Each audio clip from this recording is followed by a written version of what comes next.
Hello दोस्तों, नमस्कार। आप सब कैसे हैं? आप सबका हमारे चैनल पर बहुत बहुत स्वागत है। तो दोस्तों, मार्गशीर्ष मास की कृष्ण पक्ष की एकादशी को उत्पन्ना एकादशी कहते हैं। तो आज जो भगवान कृष्ण ने युधिष्ठिर को सुनाई थी। सतयुग में एक महाभयंकर राक्षस मुर नाम का प्रकट हुआ। उसने अपनी शक्ति से देवताओं को विजय किया और उन्हें अमरावतीपुरी से नीचे गिरा दिया।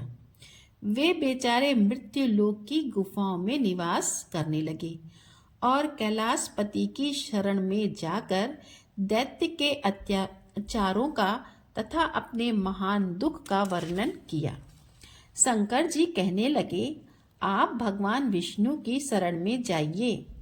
आज्ञा पाकर सब देवता क्षीर सागर में गए, जहाँ शेष की सैया पर भगवान शयन कर रहे थे।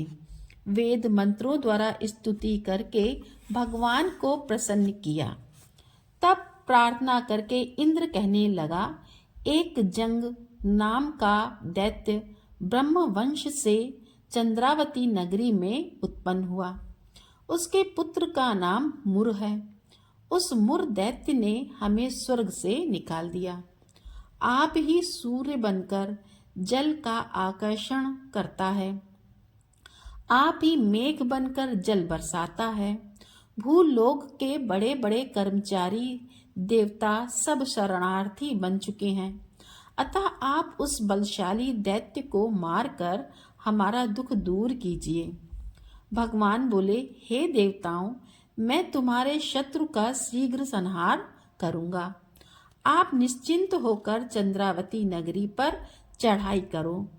मैं तुम्हारी सहायता करने को पीछे से आऊंगा। आज्ञा मानकर देवता लोग वहां आए, जहां युद्ध भूमि में मुर दैत्य गरज रहा था। युद्ध प्रारंभ हुआ, परंतु मुर के सामने देवता घड़ी भर न ठहर सके। भगवान विष्णु जी भी आ पहुंचे।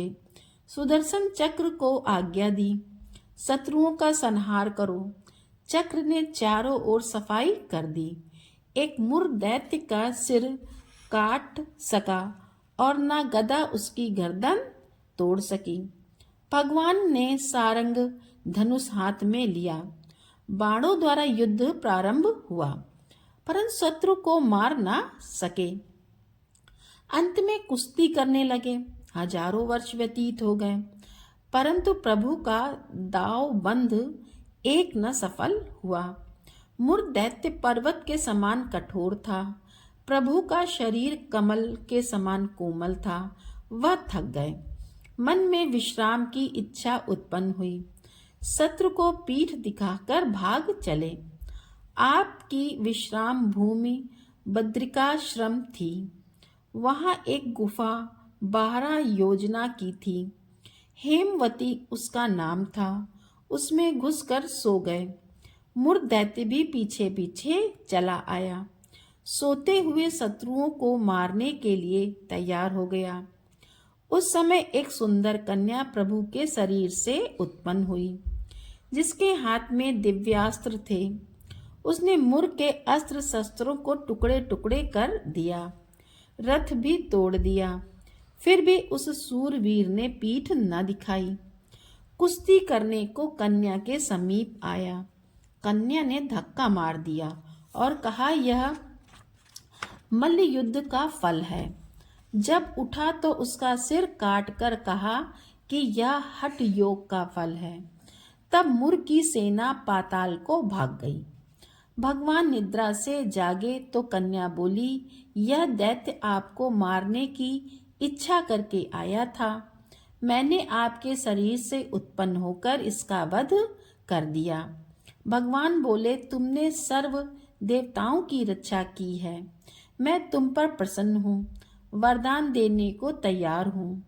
जो कुछ मन में इच्छा हो मांग लो। कन्या बोली, जो मनुष्य मेरा व्रत करे उसके घर में दूध पूत धन का निवास रहे, अंत में आपके लोक को प्राप्त करे। भगवान बोले, तू एकादशी तिथि को उत्पन्न हुई है, इस कारण तेरा नाम एकादशी प्रसिद्ध होगा। जो श्रद्धा भक्ति से तेरा व्रत करेंगे उनको सब तीर्थों के स्नान का फल मिलेगा, अर्थात मन शुद्ध हो जाएगा, अंत में परम धाम को प्राप्त होंगे। घोर पापों से उद्धार करने वाला तेरा व्रत होगा। ऐसा कहकर भगवान अंतर्ध्यान हो गए। पतित पावनी विश्व तारिणी का जन्म मार्गशीर्ष मास के शुक्ल पक्ष में हुआ, इस कारण इसका नाम उत्पन्ना प्रसिद्ध है। उत्पन्ना एकादशी की यह व्रत कथा आपको कैसी लगी? कमेंट में राधे राधे लिखिए और चैनल को सब्सक्राइब करिए और लाइक करिए। राधे राधे।